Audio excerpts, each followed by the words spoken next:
So these capsules present a lot of challenge, and more so if the anterior capsule for that matter happens to be a fibrotic capsule and at times with a subcapsular plaque. So these are different because there is an erratic anterior capsular staining. The initiation of the capsular axis is also very difficult, and there is a probability at times that we can end up with peripheral extension of the tear, and not to forget that the zonular weakness is also there at times. So let me show you a video in which there is a central fibrotic plaque. The best way out in this situation is to go around it rather than, going in the vicinity of this plaque. So you can see it's a simple plaque in the center, and you need not bother about it, and you can very well create a normal rhexis. This happens to be a normal routine capsular rhexis for that matter. Now we move on to real stuff. When I say real stuff, there's a subcapsular calcified plaque which needs to be taken care of, as you can see in the center. So these plaques, surprisingly, as you can see, the initiation is difficult, and you can see a small initiation, a small opening has been created in the anterior capsule. So what I do in these situations is that I remain central to the periphery of the plaque, so that in the central area you are able to create a rhexis and you are able to complete it. You will find that the plaque is subcapsular for that matter, and this subcapsular plaque is an entity which needs to be taken care of. So one option which I am doing nowadays is that I am going central to the edge of the plaque, and you can see how the plaque has been, the capsular rhexis central in the central area has been done. Now comes the second step, how to take care of this subcapsular plaque. In this condition, the first thing is you do some blunt dissection and try to separate it.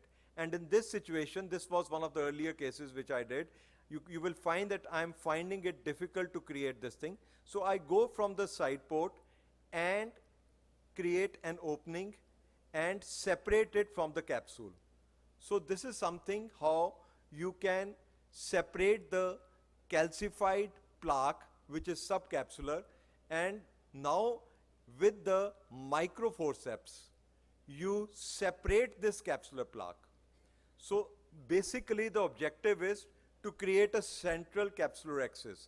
You will see this was something which Dr. Deepak Magur showed, and which I found was a very nice presentation. And to my surprise, when I went back after seeing his video, you can see how I am separating it. So this can be separated. Another important thing which could have been done, which I do nowadays, is that I don't let the arm of the plaque be long. So you can see I'm going very close, trying to separate. So this plaque used to be something, you will see how I am able to separate it. And once it is separated, still, you can separate this plaque fully. You can see how big the plaque is. So you need to have patience to take out this plaque, and you will see how it has come. Now with this, you can tease it around, but you could have added it by going closer to the end near the rhexis margin. Just separate the plaque from the nucleus behind so that there's a definite cleavage plane, and then you can take it out without any problem whatsoever.